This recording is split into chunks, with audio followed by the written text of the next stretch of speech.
গত 18 মার্চ থেকে গাজায় পুনরায় আগ্রাসন শুরু করেছে ইসরায়েলি সামরিক বাহিনী। গাজার স্বাস্থ্য মন্ত্রণালয়ের তথ্য অনুযায়ী এরপর থেকে 1330 জনের বেশি মানুষ মারা গেছেন। আর গত 17 মাসের বেশি সময় ধরে চলা ইসরায়েলের হামলায় অন্তত 50,523 জন ফিলিস্তিনি নিহত হন এবং আহত 1,14,638 জন।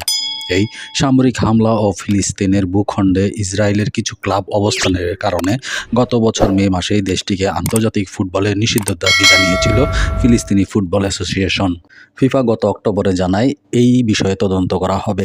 এর আগে 2017 সালেও ইসরায়েলের বিরুদ্ধে শাস্তিমূলক ব্যবস্থা নেওয়ার দাবি উঠলে ফিফা জানিয়েছিল রাজনীতি ও ধর্মীয় বিষয় নিরপেক্ষ থাকবে, যদিও সাধারণের দৃষ্টিভঙ্গি হলো রাজনৈতিক কারণেই ফিফা ইসরায়েলকে নিষিদ্ধ করে না।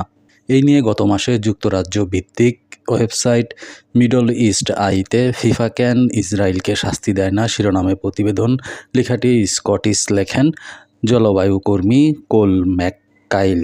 ফিলিস্তিন ফুটবল অ্যাসোসিয়েশন 1998 সালে ফিফা সদস্যপদ পাওয়ার সময় থেকে ইসরায়েলের অবৈধ দখলদারত্ব দেখছে না ফিফা, যা আন্তর্জাতিক মানবাধিকার আইনের প্রতি ফিফার প্রতিশ্রুতি সরাসরি লঙ্ঘন।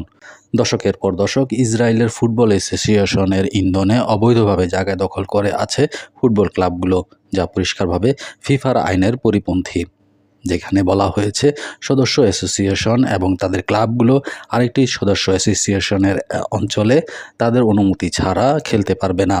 ইসরায়েলি সমর্থকদের খুব নিন্দনীয় আচরণ দীর্ঘদিন ধরে সবার চোখে এড়িয়ে যায়। গত 5 বছর আগে বেইতার জেরুজালেমকে ইসরায়েলের সবচেয়ে বর্ণবাদী ক্লাব হিসেবে ঘোষণা করে দ্য ইকোনমিস্ট। এই সংবাদ মাধ্যমটি জানিয়েছে ক্লাবটির সমর্থকেরা প্রতিপক্ষ দলের আরব খেলোয়াড়দের সন্ত্রাসী বলে। আইএফ এর বিরুদ্ধে ব্যবস্থা নিতে না পারার আখ্যায় 2017 সালে ফিফার পক্ষ থেকে বলা হয় রাজনৈতিক ও ধর্মীয় বিষয়ে নিরপেক্ষ অবস্থান তাদের। কিন্তু ইউক্রেনে আগ্রাসন শুরুর পর রাশিয়াকে খুব দ্রুত 2022 বিশ্বকাপ ফুটবল থেকে বহিষ্কার করা হয়েছিল। ফিফা খেলার জন্য বিশ্বের জন্য স্লোগানটি এই ক্ষেত্রে আংশিকভাবে কার্যকর হয়েছে। এই খেলা ফিফাকে মন্তব্য করার আমন্ত্রণ জানানো হয়েছিল এবং সংস্থাটির সঙ্গে যোগাযোগ করা হয়েছিল, কিন্তু তার কোনো প্রতিক্রিয়া পাওয়া যায়নি। মহাদেশ জুড়ে উপনিবেশিকতা বিরোধী আন্দোলনের জোয়ার কাজে লাগিয়ে বিশ্বকাপ বর্জনের ডাক দিয়েছিল ঘানার প্রয়াত নেতা এবং প্রধানমন্ত্রী কৌমি নক্রুমা।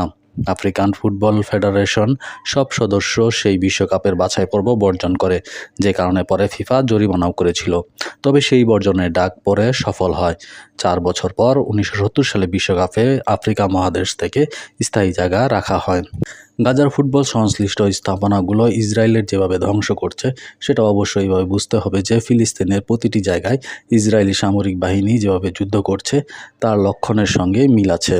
এই সহিংসতাকে ফিলিস্তিনের মানুষ শক্ত মনোবলে প্রতিরোধ করেছেন। 2024 সালের জানুয়ারিতে মসদারকে মেরে ফেলার কয়েকদিন পর ফিলিস্তিন জাতীয় দল প্রথমবারের মতো এশিয়ান কাপের চূড়ান্ত পর্বে খেলা নিশ্চিত করে।